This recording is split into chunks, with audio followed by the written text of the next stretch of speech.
So the other day I was taking the train on my way to get out here, and I happened to notice this gorgeous Russian girl on the back of the train. So I did what any normal guy does, and I went back there to talk to her, all creepy style. So you got to do it kind of slick too. You can't just walk up to somebody and start shooting the breeze. You got to find a reason to bump into them. So I did, and we had a bit of a conversation, and turns out she's a statistician. Beauty and brains, it's crazy. So anyway, I work up the nerve to ask her for her phone number, and she gives it to me. Yes. Only problem is it was an estimate. Yeah, wah. So, welcome to Financing Agile Delivery with Forecasts. We're going to talk a lot about numbers and estimates and forecasts today, and hopefully give you some tools that you can use in your organization to answer some of the questions that your finance team is asking, like, hey, when are you going to be done and what's that going to cost? So a little bit about me. I did the crazy thing, and I started a business 3 years ago and stole all my favorite friends from another company, and so we're a team of 6 now. And anyway, I'm heading this up. It's going well so far, but really my passion is being on stage, so I do national public speaking more for fun. The history there is I tried to be a rock star when I got out of high school. Didn't work out so well. So I realized I needed to go back to college, and finally did. So I did an electrical engineering degree and then eventually an MBA. So I really like numbers, apparently. And I did a finance concentration. So that's kind of why I like to apply these topics to the Agile space. Very passionate about solving the big problems. And what I mean by the big problems are the ones that few others have answers for. So that's where this talk came from. A little bit about my company. I'm sure there's about 100,000 consultants here. Or wait, there can't be more than 300, right? Who here is a consultant?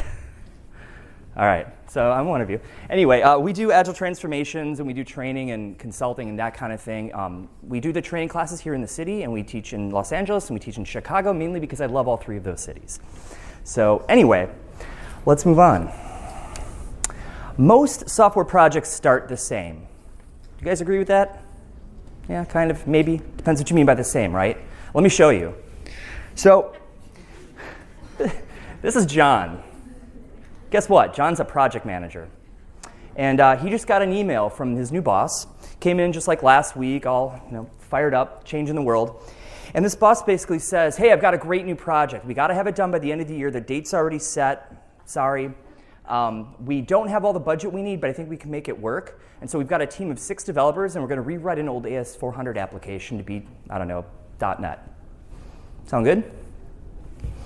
Is that pretty normal? Who's felt that pain? Okay, a lot of you. Good. Not good that you feel the pain. So we've got fixed scope. Okay, that's kind of annoying. We've got to rewrite this whole stupid AS400 application. We got a fixed date. And we got fixed budget. So, yeah, that's not going to feel really good. Let's find out what happens. So fast forward a year. Does that seem normal? Yeah. Okay, this is going to be an interactive talk. Why is that normal? What? Everything was fixed. Everything was fixed. All of the variables. Wait, except for we didn't talk about quality, right?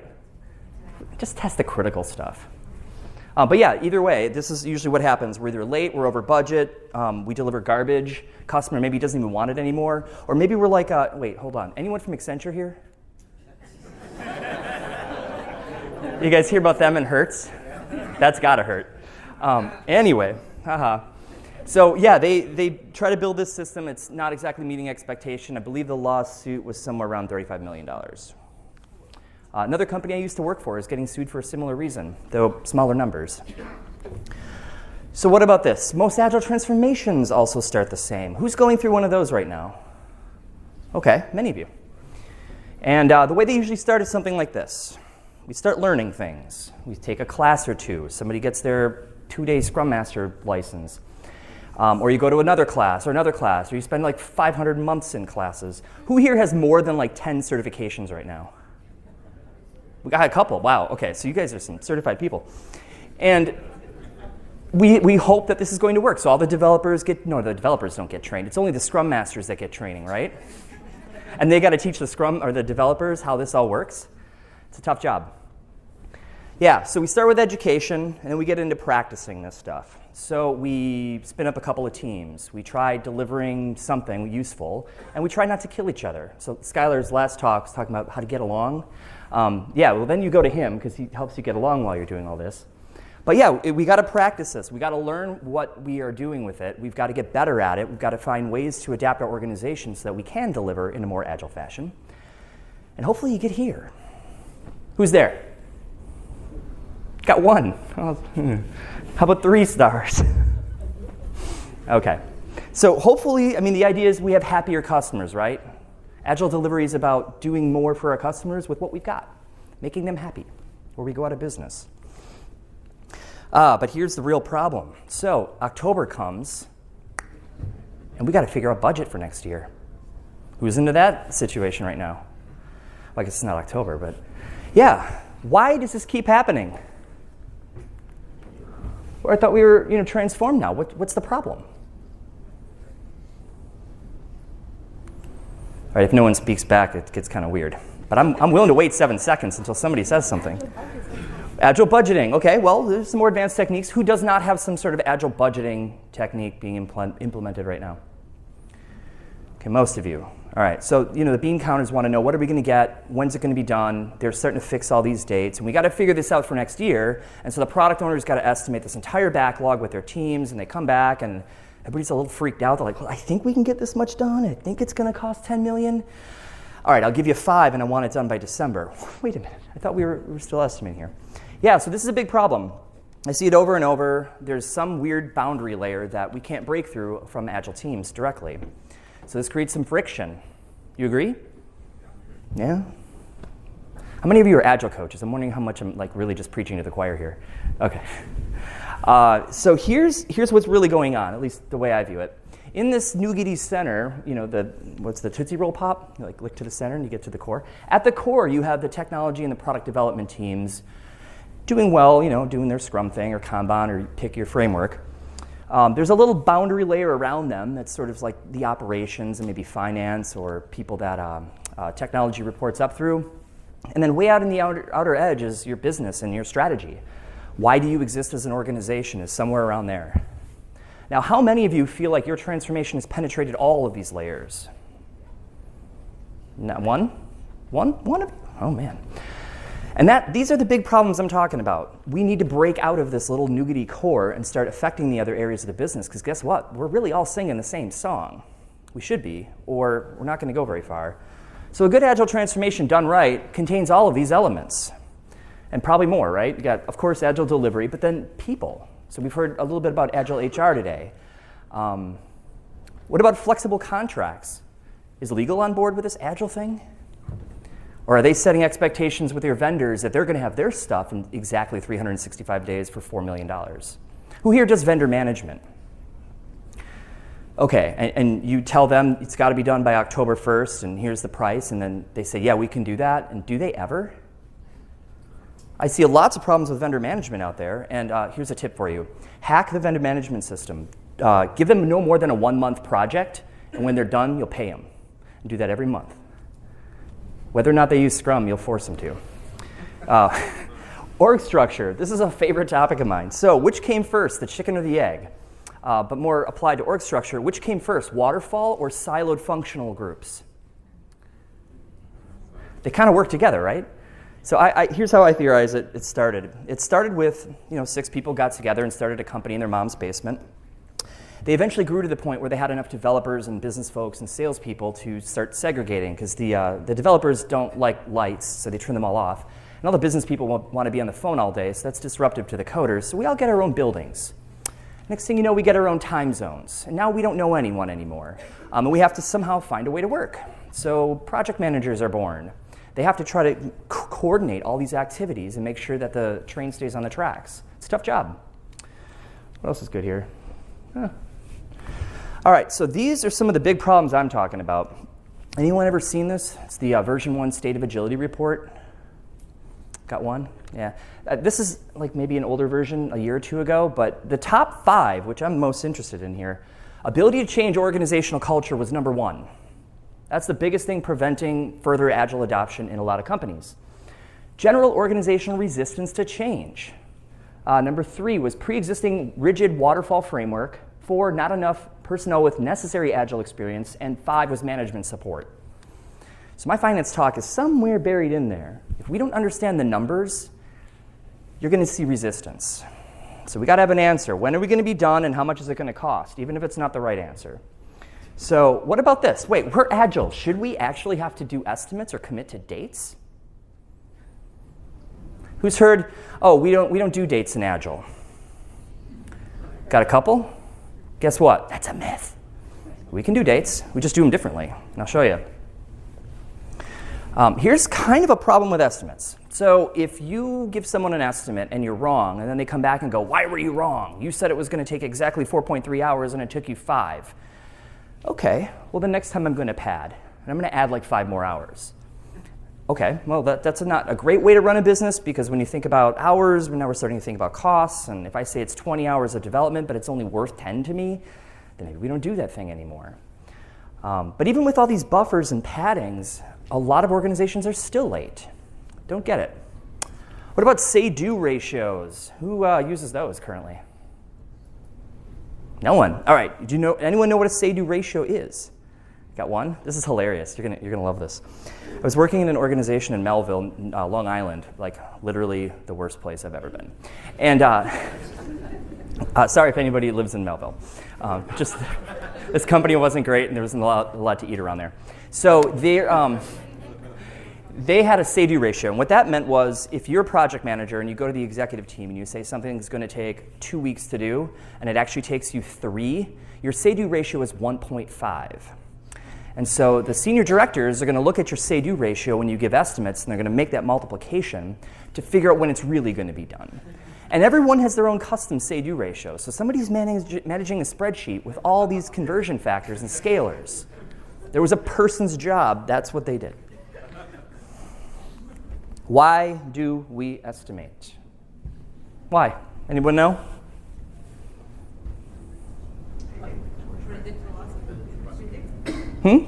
Predict velocity? Predict budget? Yeah. Because we only have 40 minutes, I'm going to go kind of fast through some of these. We're looking at some numbers, right? Who knows all these acronyms? Raise your hand. All right, for those of you who don't, NPV is net present value. What is the value of this today, knowing all the things that are going to happen in the future? Total cost of ownership, that's TCO. What is total cost of ownership exactly? End-to-end costs. Huh? End-to-end costs. End-to-end costs, yeah. Like if I buy a brand new, Ferrari tomorrow because I need a Ferrari, and I'm thinking, oh, it's only a couple $1 million or whatever it was. Am I really thinking about what it costs to put oil in that thing? You should look it up. A Ferrari oil change is stupid expensive. I think it's like $1,000 a pop. You get a set of tires on that, it's probably 10 grand. So yeah, you got to think about total cost of ownership with something like that. They rapidly depreciate. They are extremely expensive to fix and maintain. And who factors those numbers in when you're building software? Because you do have to maintain software, right? You don't just send it out in the wild and never look at it again. No, you're going to care and feed for that thing for 10 or 15, 20 years. Return on investment, most people get that one. A lot of these are used to make financial decisions about which projects to do, but guess what? Ask your executive team if they ever go back and look to see if they were right. They'll always go, oh, I know we should. I've never heard one, not a single one, say, yes, we actually review them and try to improve that process. All right, so some reasons we estimate. Let's say you were going to buy yourself or build a brand new home. I don't know. We're going to knock down a building in New York and put this thing up. So we probably want an estimate from the home builder, right? When's this thing going to be done? Because I'm renting a place, and I'm going to have to pay rent while I'm paying the mortgage on the house that I can't yet live in. So maybe I live in my mom's house for a while. I don't want to do that. So yeah, you want an estimate. Now, do you think contractors are always right, like perfect? No.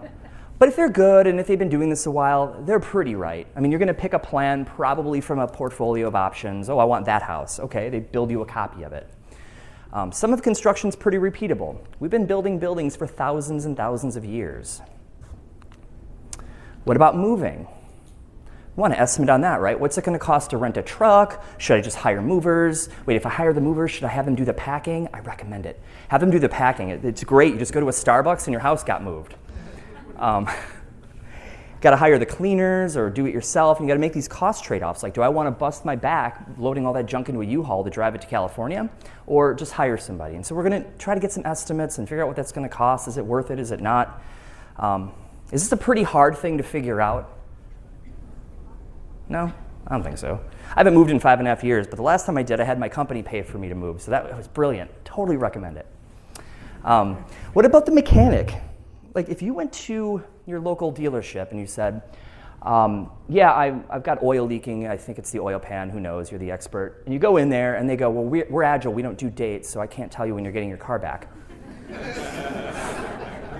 That's ridiculous, right? Now, they've probably changed out oil pans before. They change tires quite a bit. So they're going to usually be able to give you a pretty decent quote. Like, oh, it's going to cost you probably this if we don't find anything else while we're in there. I'll have it to you by tomorrow afternoon. It's going to cost, I don't know, $600. And they're usually pretty right, unless something's broken beyond that. All right, so here's a question. Will a Gantt chart work for building a house, moving, or car repair? Why or why not? I know it's 4 o'clock, but they do have coffee back there. Anyone? Yes, because they're predictable problems. They're predictable problems, yeah. A lot of them have been solved before. We've moved a house before. A couple variables, but not that many. We've built the house before. Carpenters have a general idea how long it takes to make a wall. So for the most part, a lot of these will probably work with the Gantt chart.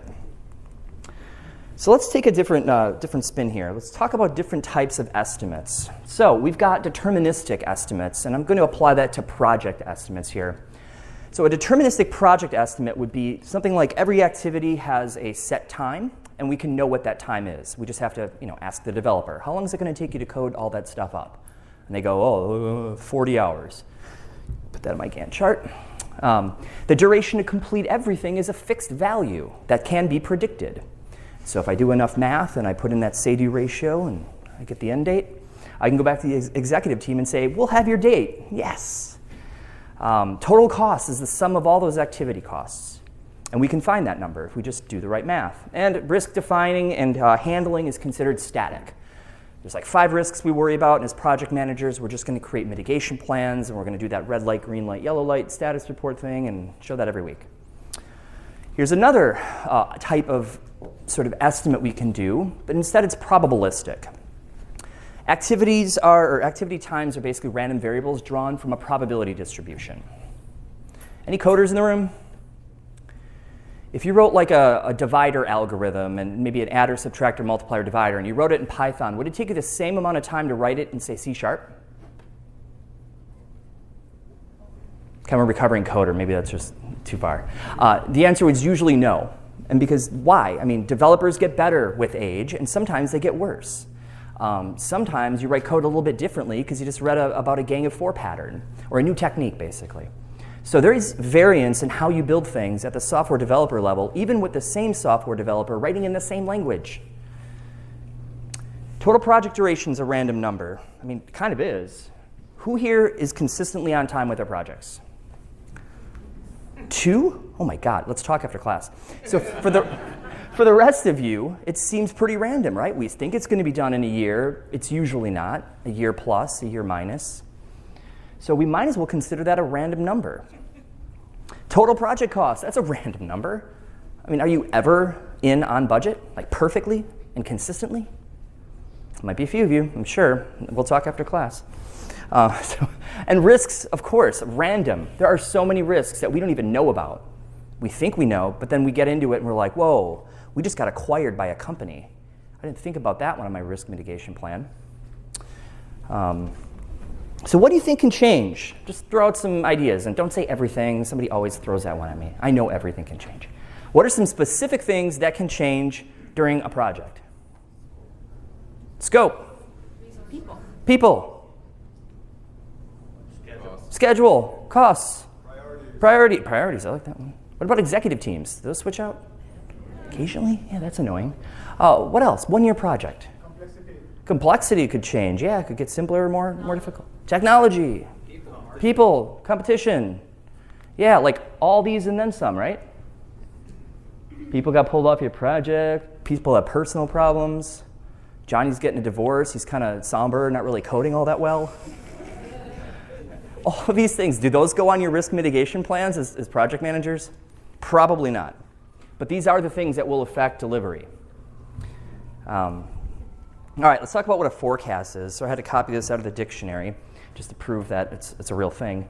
So they say a forecast is to calculate or predict some future event or condition, usually as a result of study and analysis of available pertinent data. Okay, does that sound about right? Okay. Let's talk about some ways we can do this. So we can forecast using an average. So if I'm looking at the data, the performance of a team currently, and who's using Jira? I'm guessing a lot of you. Yeah, everyone. So you look at the data and you're like, well, they complete about 45 story points per sprint. On average for the last 3 sprints, you can use that information to figure out how much stuff they can finish in, say, 10 sprints. Does that seem reasonable? Who's doing that now? Okay, so you estimate your backlog far enough down where you can get a general idea of where you might be in some period of time. Of course, it's more fuzzy with longer time horizons, but you can do this, and Jira makes this possible, and so do other tools, and frankly, you can do it on a napkin with Excel. All right, then there's the naive approach. So basically, your forecast would equal the last observed value. So true story, Jira is a little annoying this way. There's a report that I love to use, but you have to have at least 3 sprints worth of data for it to work. So you can't forecast anything if you're at sprint 2 or sprint 1. So in that case, you would take the naive approach. If the one sprint we did, they did 30 story points, and I've got 300 ahead of me, the best data I have available, the naive approach, would give me, 10 sprints? All right. The drift method. Who here drifts their car? You know what that is? All right, got a couple? So basically, it's equivalent to putting a line between the first data point and the last data point, ignoring all the variations in between.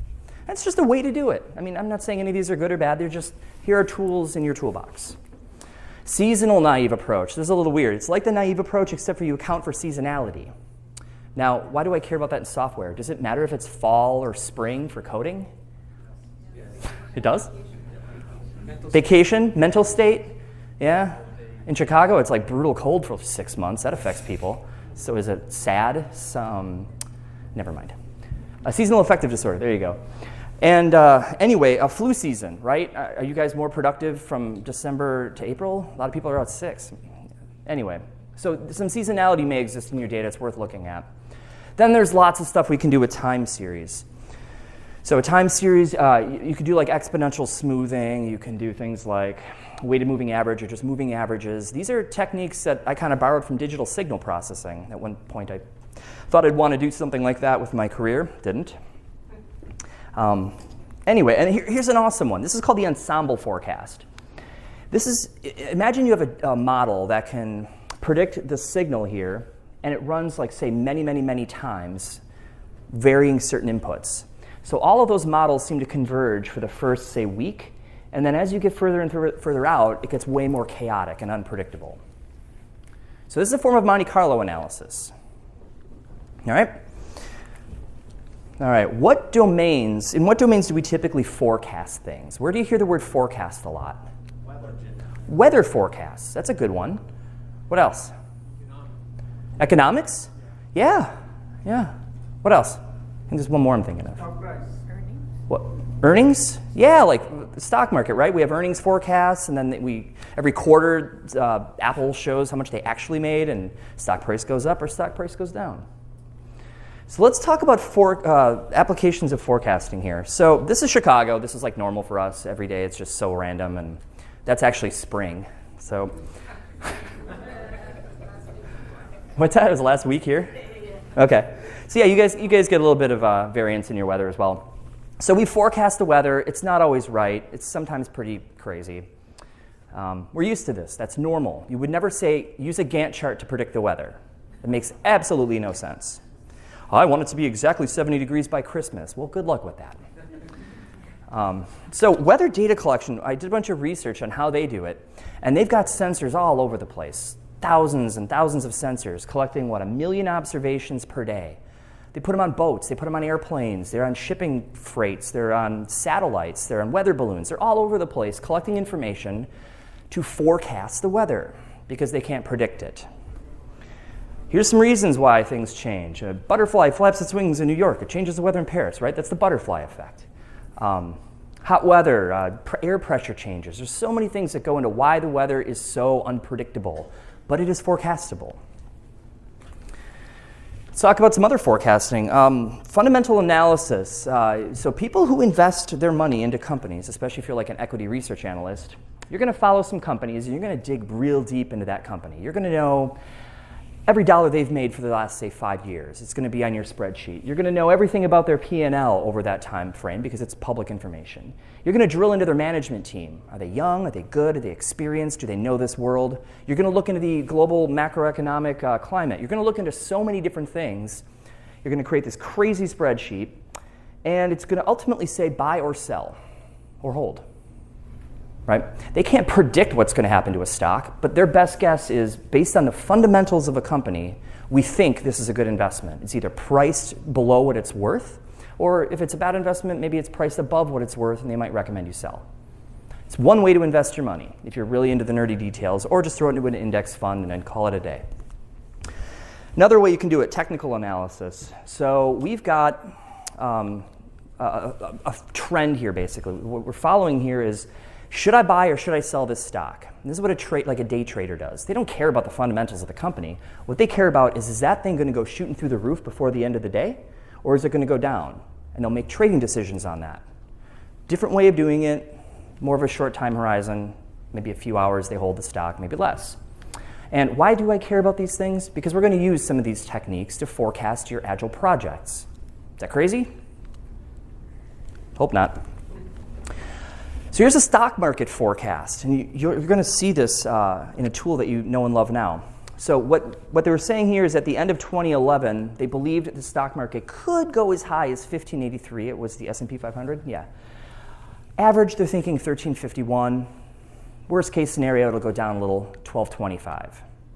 So if you were to put all your money in on that date, I believe it went down by the end of 2013, down to like 12, it was like just above the 1225 mark. So if you invested all of your retirement savings in on that day and you expected to retire at the end of 2012, is that right? Yeah, you would have been in for a poorly orchestrated surprise. So what do people normally do when they invest money? Do they keep an eye on those investments? Some people, generally, especially if they're like an active trader. If you're not active in your investments, you might just pick something that's stable and just stay back and stop looking at it to not freak yourself out. Moving on, let's talk about Agile delivery with forecasts. So who uses this report currently? Yeah, who has Jira and is not using this report currently? All right, go look for this report. It's awesome. It's called the version report. Basically, you create a software version, and I think you have to give it some dates so that I can have a general idea of what we're talking about for time horizons. And you feed a bunch of issues into this version, and then you make sure that those issues are estimated by your development teams. And you start tracking the progress, or the tool does it for you. It shows you where scope was added, it shows you when you have unestimated issues, and it gives you a pretty good projection of where you're going to be by a certain date. And if you don't have this, I mean, you can always do it on the back of a napkin. You don't have to have a tool to generate all this. All right, so I've been building up to this idea. There's a little sort of case study that I created just for this workshop or talk. Using some of these forecasting techniques with data from actual development teams. So drum roll, please. So I created a spreadsheet where I set up a Monte Carlo analysis to run 1,000 simulations. And I fed in some sort of fictitious stuff, but they're not unreasonable numbers. I fed in on the low end, a team's velocity would say 23 story points per week, or whatever, 23 units of work finished per week. On the high end, the velocity was 40. And so those numbers change. And I would update this model every time those numbers change too. The remaining work. So all of the stuff in front of us would have to be estimated for this to work. So in this case, I put 453 story points.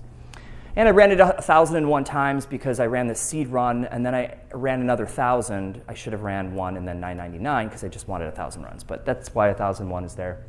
Blended team rate, I just came up with a number. How much would it cost to have a development team of 32 people on 4 teams? Did some rough math, plug in your own numbers there. Now, when I ran the simulations, came up with a distribution of possibilities. what do we got here? The minimum was 527,000. Maximum was 916. I mean, the average being somewhere in the middle, that mean. But the average isn't what we're looking for on that bell curve, because that's only, what, a 50-50 chance? What we want to know is with a lot more certainty, like say 80, 90, 95% certainty, where we're going to be in terms of costs and time to finish some work, given all those inputs. So, with one standard deviation from the mean, we're at 84%. Cost is 800,000, 17.3 weeks. Within 97.5%, we got some other numbers. Within 99.7%, we're at 1,022.4 weeks. So now how I would use this is, let's say we're using Scrum or whatever you use, that's a popular one. You go to a sprint review and you say, hey, look at all the working software we built. You like it? Okay, great. And then the next thing we do is say, okay, based on where we thought we were going to be over the next 6 months, and we've updated some numbers, this is reality. This is our new forecast. Remember hurricane forecasting? Do they just do that once and then go, all right, well, we think it's going to be there in 6 days. See ya. Wonder if it'll happen or not. But the weather people are updating those forecasts on a regular basis. They're putting it on the news. They're talking to you on your car radios. So this is definitely something I would be working to update on a regular basis. Make sense? So what do I do with all this? Let's look into it. So if you talk to your finance folks, they know some of these techniques. Asset allocation, the way they put money around in certain places, is designed to mitigate the risk of losing that money. How does that apply to new projects or products? If you have new products with high growth potential, that would be evaluated against just those keep the lights on projects. And so from a high level, we want to mitigate the risk of maybe putting too many eggs in one basket versus the other. Portfolio diversification, so looking at multiple high-risk reward projects simultaneously and investing a little bit in a lot of them. If you look at like Shark Tank, right? They've got some pool of money and they've got all these people trying to pitch their ideas, and they're really only going to invest in one or two of them, the ones that they think are the highest performing, but they're going to have more than one because they know at least several of them will fail completely. Dollar cost averaging. This is a great way to fund your retirement account. Just put the same amount of money in every week or every month. And so sometimes you're buying more, sometimes you're buying less, but it all averages out at the end, as opposed to throwing everything into an account at the end of the year. And if you happen to buy at a high time, then you just lost 40% as soon as something changed.